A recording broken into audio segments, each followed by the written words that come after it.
안녕하세요. 오늘도 사연살롱을 찾아주셔서 감사합니다. 올해 딱 40이 된 여자입니다. 저는 원래 독신주의자였어요. 처음부터 그랬던 거는 아니고요. 20대, 30대를 거치며 저보다 먼저 결혼한 친구들을 보다 보니 행복해 보이기는 했어요. 그렇지만 한편으로는 남편과 시댁, 그리고 육아 문제로 힘들어하는 모습을 보면서 나는 저런 걸 감당하기엔 미성숙한 사람이다 라는 생각이 들어 자연스럽게 결혼 생각이 사라졌어요. 하지만 딸이 30을 훌쩍 넘기고도 결혼할 생각을 하지 않자 저희 엄마는 조바심이 났는지 점점 강도 높게 결혼에 대한 잔소리를 하기 시작하셨어요. 저도 퇴근하고 집에 가는 것이 무서워지기 시작하더라고요. 네가 뭐가 아쉬워서 결혼을 안 해? 인물이 빠져? 그렇다고 학벌이 빠져? 그러지 말고 좋은 사람 있으면 얼른 결혼해. 엄마 친구들이 너 아직 결혼 안 했다고 하니까 글쎄 너한테 무슨 문제 있냐고 묻더라. 나이 더 먹으면 엄마가 아무리 아니라고 해도 다들 오해해. 그러니까 더 늦기 전에 시집 가. 지금은 몰라도 나이 더 먹으면 외롭다. 뭐라 해도 사람은 가정이 있어야 해. 엄마가 선자리 좀 알아볼까? 이런 잔소리들을 하루에도 몇 번씩 듣다 보니 저는 결혼하기 전에 피가 말라 먼저 죽을 것 같았어요. 그리고 그 즈음엔 회사가 여러 복합적인 일로 시끌시끌 하던 때라 스트레스도 많았는데 이런저런 스트레스 때문에 저는 결국 불면증에 시달리게 되었어요. 잠을 못 자니 하루 종일 머릿속이 흐리멍텅해졌고 그로 인해 안 하던 실수도 하게 되면서 주변 동료들도 슬슬 걱정을 하기 시작했죠. 제 스스로도 이렇게 계속되면 안 되겠다는 생각을 할 즈음엔 자기 병원을 좀 가봐. 요즘은 딱히 아프지 않아도 자기처럼 스트레스 받으면 예방 차원에서 병원 가는 사람들도 많더라. 여차하면 수면제라도 처방해 달라고 해. 괜히 방치하고 고생하지 말고 잠깐이라도 회사 앞 병원이라도 다녀와봐. 회사에서 친하게 지내는 동료는 그렇게 저에게 병원에 가보라고 권했어요. 그래서 인터넷을 뒤지자 그래도 수면제는 내성이 생기면 좀 무서울 것 같아서 회사 근처에 있는 한의원을 찾아가게 되었죠. 저는 그곳에서 제 인생을 통째로 바꿔놓을 남편을 만나게 되었어요. 남편은 그곳에서 일하는 제 또래의 젊은 의사로 그곳 한의원에 온 지 얼마 안 된 신임 의사였어요.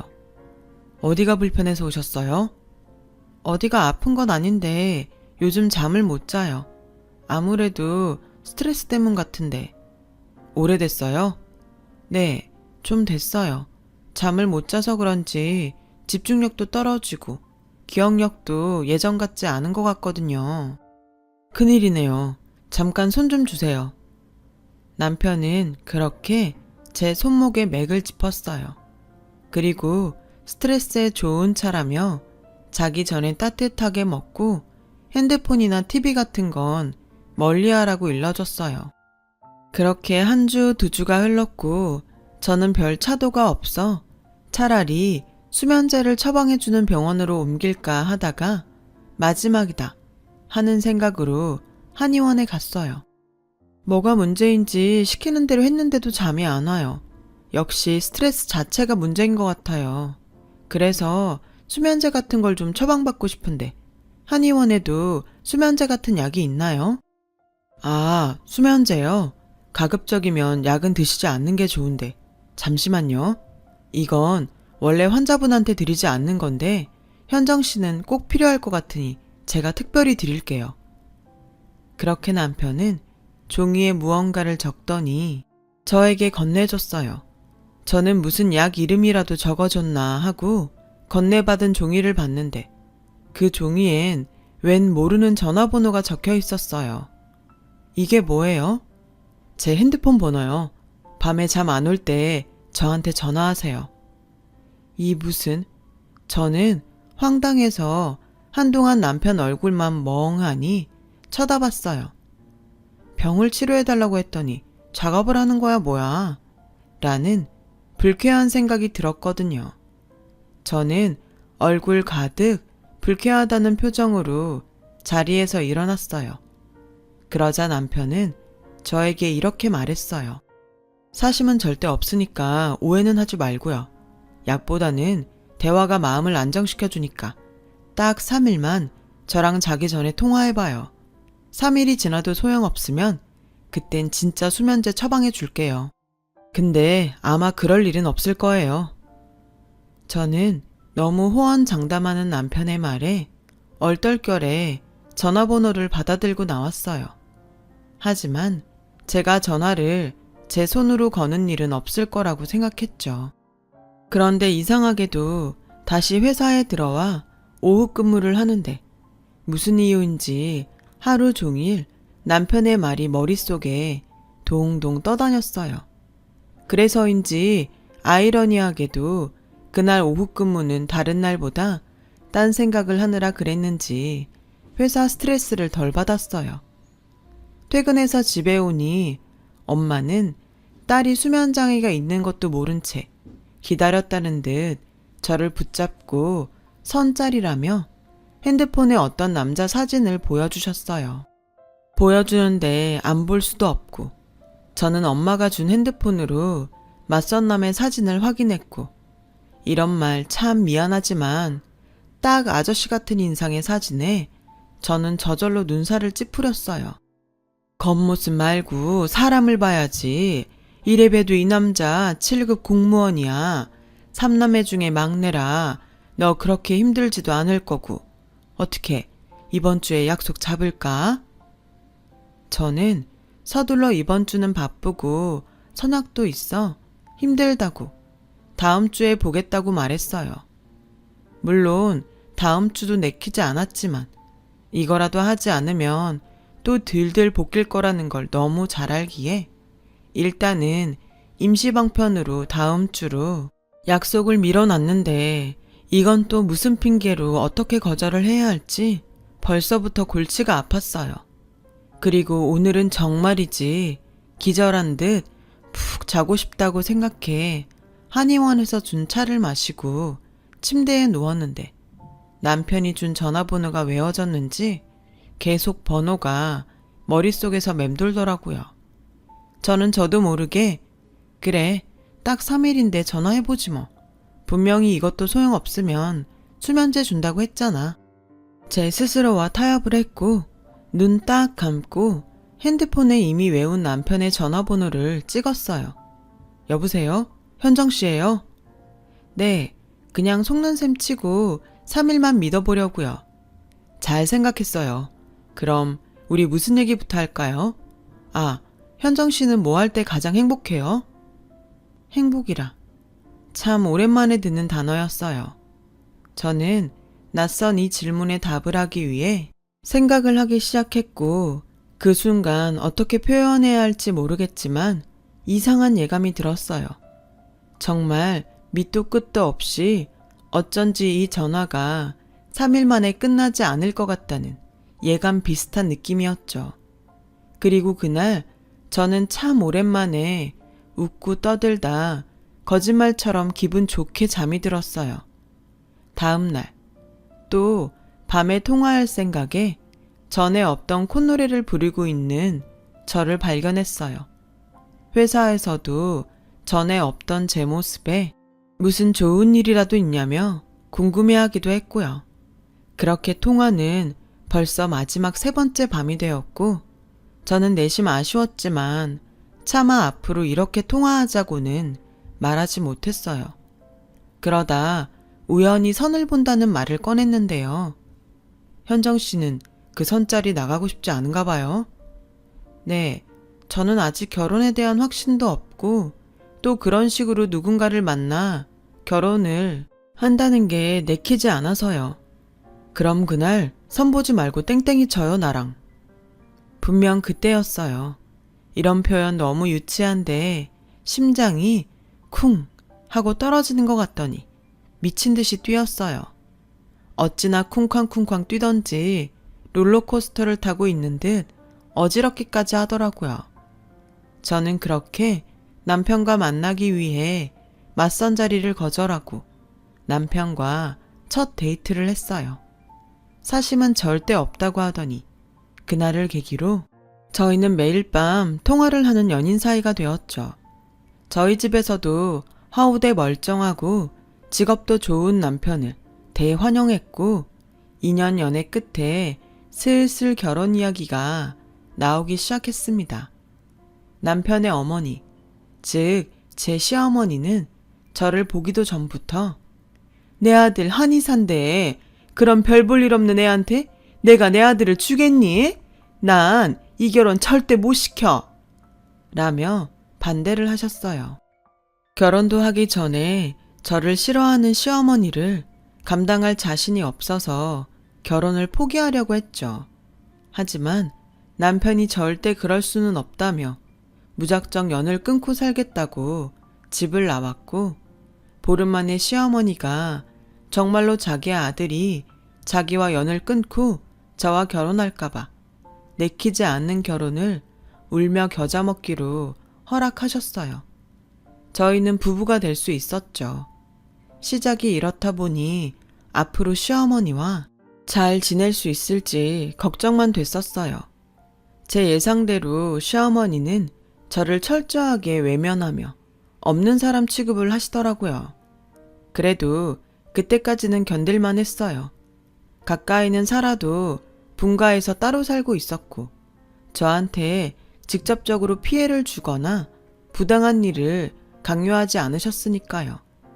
그런데 그런 마음도 잠시.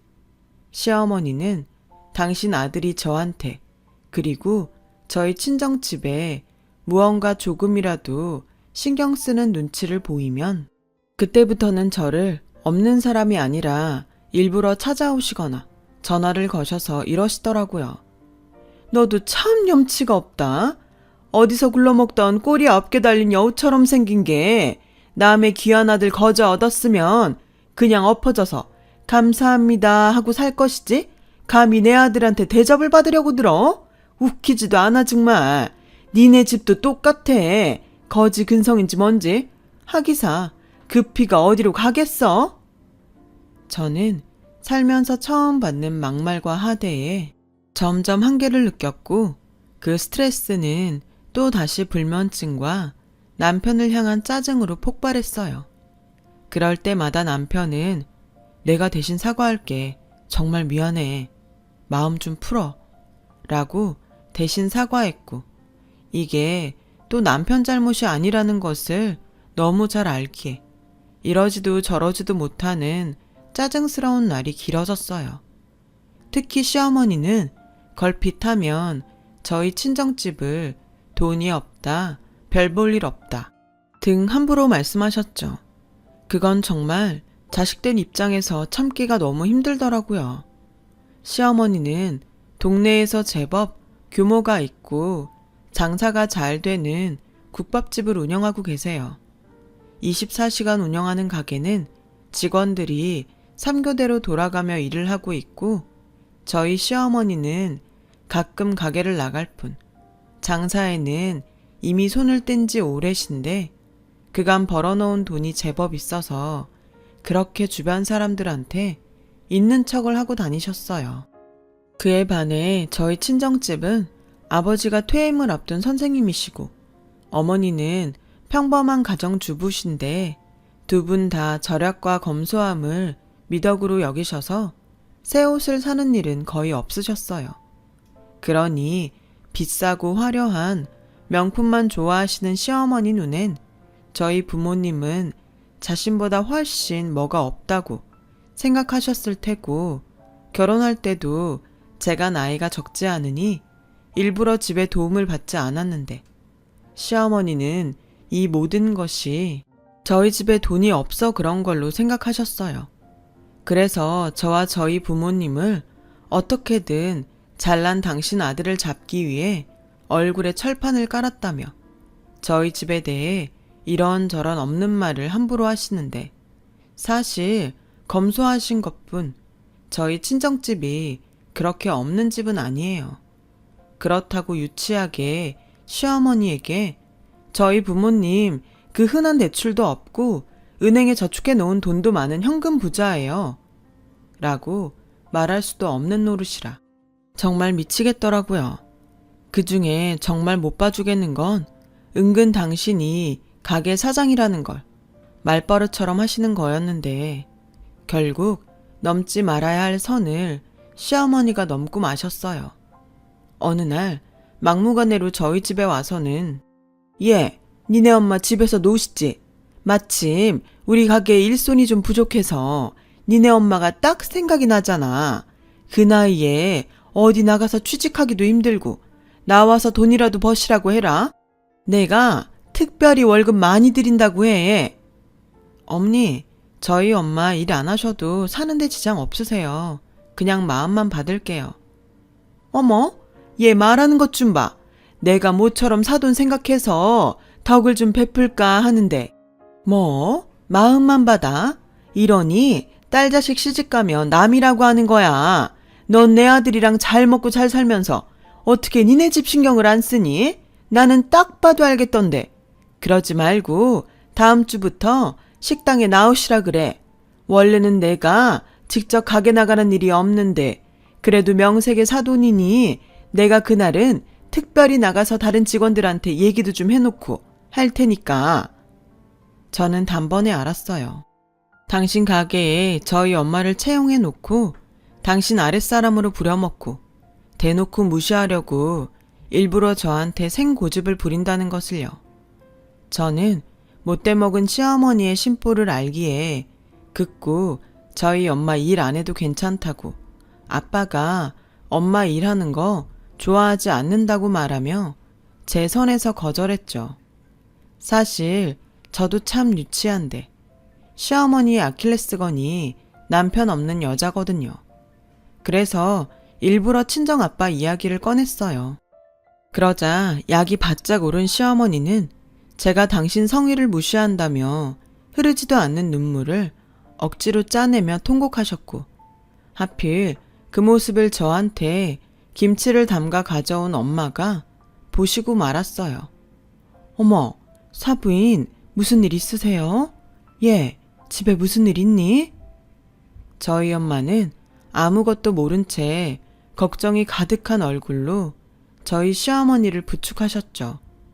그 순간에도 저희 시어머니는 엄마가 입고 온 옷과 가방을 보며 얼굴을 찌푸리셨는데 저는 이 거지 같은 상황에 할 말을 잃어 일단은 시어머니를 돌려보내려고 애를 썼어요. 너 꼭 말씀드려라. 다음 주야. 저한테 그렇게 신신당부를 한 시어머니는 그 길로 친구들과 골프 약속이 있으시다며 택시를 잡아 타고 가셨어요. 저는 낮게 한숨을 쉬며 엄마가 가지고 온 김치를 받아들고 정리하려고 하는데 엄마도 눈치가 백단이라 단번에 저에게 고민거리가 있다는 것을 알아채셨어요. 말을 해봐. 무슨 일인데 그래? 아니야. 일은 무슨. 아무 일도 없어. 혹시 시어머니가 시집살이 시키니? 아니. 엄만 네 얼굴만 봐도 알아. 너 계속 그렇게 말 안 하면 내가 직접 네 시어머니한테 물어본다. 저는 엄마의 말에 화들짝 놀라 절대 그러면 안 된다고 설레발을 쳤고 어쩔 수 없이 엄마에게 그간 시어머니와 있었던 이야기를 모두 했어요. 조금 전 어이없는 그 일까지도요. 어머, 네 시어머니 정말 웃긴다. 사람을 뭘로 보고? 그러게 연세를 어디로 잡수셨는지. 근데 엄마 신경 쓰지 마. 김서방도 알아? 알아. 오늘 일은 내가 아직 말 안 해서 모르겠지만 김서방은 맨날 나한테 자기 엄마 대신 사과해. 요즘은 사랑한다는 말보다 미안하다는 말을 더 많이 하는 것 같다니까. 그래도 다행이네. 사위는 쓸만해서. 안 되겠다. 엄마가 한 번은 나서야겠어. 다음 주라고 했지? 시어머니한테 말씀드려. 엄마 출근한다고. 출근을 한다고? 왜? 말했잖아. 한 번은 나서야겠다고. 내 자식 건드리는 거 나도 못 참아. 엄마가 다 생각이 있어. 그러니까 넌 그냥 엄마가 하자는 대로만 해. 저는 걱정이 됐지만 은근 그렇게 말하는 엄마가 든든했어요. 그래서 엄마를 믿고 그날 저녁 시어머니에게 전화를 드렸는데 그 반응이 참 가관이었어요. 거봐라. 니네 엄마도 엄청 좋아하시지? 세상엔 돈 싫다는 사람은 없어. 게다가 너네 같은 없는 집은 더하지. 알겠다. 위치는 알고 계시지? 저는 좋아 죽는 시어머니와 전화를 끊고 뿌린 대로 거둔다고 시어머니가 정말로 된통 당했으면 좋겠다는 생각을 했어요. 하지만 차마 남편에게 이런 저의 속마음을 내보일 순 없었어요. 남편도 중간에서 나름으로 스트레스라는 걸 저도 알고 있으니까요. 그리고 디데이인 엄마의 출근 날이 되었어요. 저는 걱정스러운 마음에 미리 시어머니 가게 근처에 있는 편의점에 일찍이 자리를 잡고 앉아서 엄마를 기다렸는데요. 혹여 시어머니가 저희 엄마에게 직접적으로 부당한 말이나 행동을 하면 그땐 정말 앞뒤 생각하지 않고 가게로 쳐들어갈 심상이었거든요. 그렇게 가게 쪽을 한참 보고 있었어요. 택시 한 대가 서더니 엄청 신경 쓰고 나온 듯 명품으로 온몸을 휘감은 시어머니가 내리더라고요. 곧이어 그 뒤를 어떤 고급스러운 벤츠가 어머님 가게 앞에 섰어요. 어머, 벤츠면 다야? 어디 몰상식하게 남의 가게 입구에 차를 세워? 시어머니는 잔뜩 성인한 얼굴로 편의점에 앉아있는 저에게도 들릴 만큼 큰 소리를 내셨어요. 그러자 믿을 수 없는 일이 벌어졌는데요. 그 벤츠에서 내린 사람이 저희 엄마였다는 거예요. 게다가 무슨 일인지 저희 엄마도 온 몸에, 아니 가지고 있는 작은 액세서리까지 명품으로 치장을 하셨는데 저 사람이 정말로 저희 엄마가 맞나? 딸인 저도 몰라보겠더라고요. 딸인 제가 이 정도인데 시어머니는 생각도 하지 못한 일에 놀라셔서 벌린 입을 제대로 다물지도 못하셨고 저는 이 상황을 더 자세히 보고 싶어 편의점을 나서니 곧 저희 엄마의 목소리가 들렸어요. 어머, 죄송해요. 가게 위치가 이래서 제 차를 세울 데가 없네요. 사돈이세요? 네, 그동안 잘 지내셨죠? 그런데 가게가 생각보다 작네요. 저는 도움이 필요하시다길래 또 엄청 큰 가게인 줄 알고 당연히 주차장이 있을 거라고 생각했지 뭐예요. 그래서 오랜만에 차도 가지고 나왔는데 미안하지만 잠깐 여기에 세울게요. 아, 입구에서만 좀 떨어뜨려 놓으면 되죠? 네, 뭐 그래요. 비싼 차 누가 긁으면 안 되니까. 역시 이해해 주실 줄 알았어요. 근데 제가 또 비위가 좀 많이 약해서요. 안에 들어가서 위생 상태 좀 봐도 되죠? 제가 일할 수도 있는 곳인데 어떤가 한번 봐야 될 것 같아서요. 저희 엄마는 마치 가게를 점검하러 온 감사원처럼 가게 안에 들어가더라고요. 저도 정말 너무 궁금해서 가게 바로 앞쪽에 비켜 서서 상황을 보고 있었어요. 이곳저곳 위생 상태를 확인하셨는데 24시간 운영하는 가게라 솔직히 그날따라 더 청소나 시설 관리가 제대로 되어 있지 않았어요. 어머, 이 찌든 때 구석에 먼지도 많고. 사돈, 아무리 그래도 음식을 파는 가게인데 위생은 필수죠. 이러다 누가 여기 와서 음식 먹고 탈이라도 나면 어떡해요. 그리고 저거 에어컨 너무 오래되지 않았어요? 저러면 저 안에 곰팡이도 잔뜩 있을 텐데. 죄송한데 나는 이런 거 정말 싫어해요. 원래 깨끗하게 잘 관리하는데 요즘 너무 손님이 많고 또 직원이 없어서 오늘만 그래요. 에어컨은 저래봬도 내가 매년 사람 시켜서 다 청소해요. 동네 장사인데 막 할 수는 없죠. 그렇죠. 그럼요. 이런 조그만 동네에선 소문도 금방 퍼져요. 근데 여기서 일을 하려면 내가 음식 맛을 좀 봐야 할 것 같은데 가장 잘 팔리는 걸로 하나 주세요. 아직은 여기 직원 아니니까 돈 드릴게요. 저희 엄마는 시종일관 눈살을 찌푸리며 가게 이곳저곳을 눈으로 훑었고 다른 때면 노발대발하실 시어머니는 그날은 이상하게 꿀먹은 벙어리 마냥 아무 말도 하지 못하셨어요. 지금 생각해보면 너무 당황스러워서 경황이 없으셨던 것 같기도 하고요. 어머, 이거 국물이 왜 이래? 육수 맛이 하나도 안 나네. 그리고 이 김치는 딱 봐도 중국산 김치고. 사돈, 정말 이런 게 여기서 가장 잘 팔리는 거예요? 정말 이런 게 팔려요? 저는 그때 분명히 봤어요. 시어머니가 단단히 약이 올라 죽겠다는 그 얼굴을요. 저는 참으려고 해도 입꼬리가 저절로 올라가 피식피식 웃음이 새어나왔고 저희 엄마는 그날 마치 작정이나 한 듯이 이렇게 말했어요. 사돈, 저는 솔직히 사돈이 매사 말씀하시는 걸 보고 대단한 부자인 줄 알고 착각했었어요.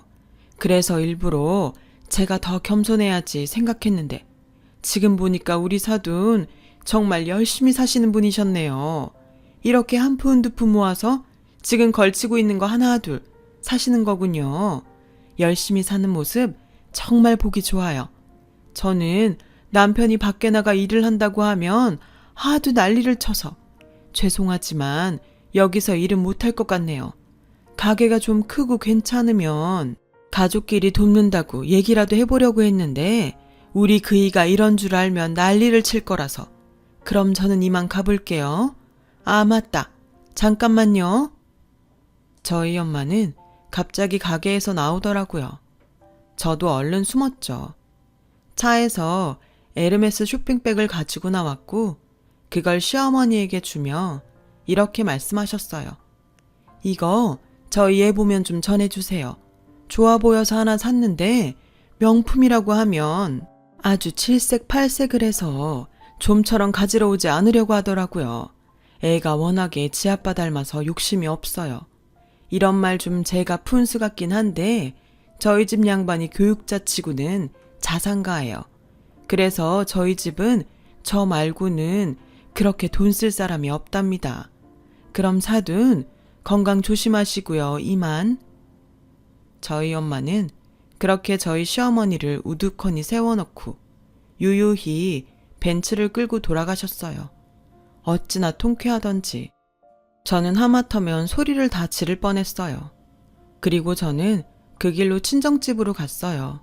어떻게 된 일인지 너무 궁금했거든요. 원래 그렇게 돈으로 사람 무시하는 사람들은 똑같이 돈으로 무시해야 가장 열받아. 뭐 니네 아빠가 뭐라고 하긴 했지만 앞으로 그 집에서 계속 살 자식 문제인데 돈이 대수야. 그리고 솔직히 안 써서 그렇지 우리가 없는 사람도 아니고 그래서 이번에 처음이자 마지막으로 엄마도 한번 크게 써봤다. 아니 그래도 그렇지 여태 살면서 쓴 돈보다 더 많은 것 같은데 얘는 너 키우면서 쓴 돈이 더 많아. 애 하나 키우려면 돈이며 정성이며 얼마나 많이 들어가는 줄 알아? 그렇게 그냥 돈만 쓰는 건 쉽지. 그래서 이런 건 값어치가 없어. 난 그 비싼 차보다 네가 더 비싸다. 넌 엄마 아빠한테 가장 비싸고 소중한 명품 중에 명품이야. 엄마 아빠표 리미테이션. 저는 엄마의 말과 사랑에 크게 감동받았어요. 사람이 귀하지 돈이 귀한 게 아니잖아요. 그리고 그날 저녁 엄마가 맡겨놓은 에르메스 가방을 가지러 시어머니 댁에 찾아갔고 저는 또 한 번 통쾌함을 맛볼 수 있었어요. 시어머니는 그새를 못 참고 저희 엄마가 맡겨둔 에르메스 가방을 꺼내 거울 앞에서 자신의 가방인 척 사진을 찍고 있다가 저한테 딱 걸렸고 그 순간 도둑이 제발 저린다고 얼굴이 빨개져서는 헛기침을 몇 번이고 하셨어요. 어머니, 그래. 넌 왜 연락도 없이? 아니, 제가 싫다고 했는데 저희 엄마가 그 가방을 어머니한테 맡겼다고 해서요. 그래. 하자가 있을까봐 꺼내서 한번 봤어. 넌 그러고 왜 이 좋은 걸 싫다고 하니? 엄마가 사주시는데. 저는 그런데 돈 쓰는 거 싫어요. 지가 아무리 좋아도 가방이잖아요. 그렇긴 하지. 그럼 너 이거 안 쓸 거니? 아, 혹시 어머니 갖고 싶으세요? 그런데 어쩌죠? 제가 이거 그냥 저희 엄마 쓰라고 했는데 어머님이 갖고 싶으시면 제가 저희 엄마한테 다시 말해볼까요? 아니 됐다. 나도 뭐 이 정도는 살 수 있어. 그냥 네가 안 쓰면 아까우니까 나라도 쓸까 했지. 그리고 난 원래 이 브랜드 안 좋아해. 아, 그러시구나. 하기사 어머니는 애뚜로 좋아하시죠. 보면 거기 물건이 많으시던데. 그날 이후 저희 시어머니는 저희 친정집 무시하던 말버릇을 단번에 고치셨어요. 그리고 가끔 도대체 니네 집에 돈이 얼마나 있냐고 물으시는 날도 있는데 저는 그럴 때마다 정확히 알 수 없을 만큼이라며 대답해드려요. 뭐 진짜로 정확히는 모르기도 하고요. 그냥 두 분이 행복하게 사실 수 있는 만큼은 가지고 계신다고 알고 있고 저 역시도 나중에 저희 부모님처럼 많은 돈을 쫓기보다 저희가 행복할 수 있는 딱 그 정도만 있으면 좋겠다고 생각해요. 이렇게 저는 저희 엄마 덕에 요즘은 마음고생 없이 잠도 잘 자며 전에 느끼지 못한 행복한 신혼생활을 보내고 있어요. 비록 늦은 나이에 만난 남편이지만 얼마 전 아이도 생겼고 앞으로 더 행복할 미래를 꿈꾸고 있답니다. 이젠 정말 가끔 특별한 날이면 시어머니를 뵙는데요. 한참 어린 저지만 저는 시어머니가 이제라도 돈이 아닌 진짜 행복과 즐거움을 쫓으셨으면 좋겠어요. 그렇다면 저희 고부도 지금보다는 더욱 가깝게 지낼 수 있겠죠. 지금까지 저의 이야기를 들어주셔서 감사합니다. 건강하고 행복한 날들 되시길 기도하겠습니다. 여러분, 사연 댓글에 응원과 현명한 조언 부탁드려요. 좋아요와 구독은 저에게 큰 힘이 됩니다. 오늘도 좋은 일 가득하세요.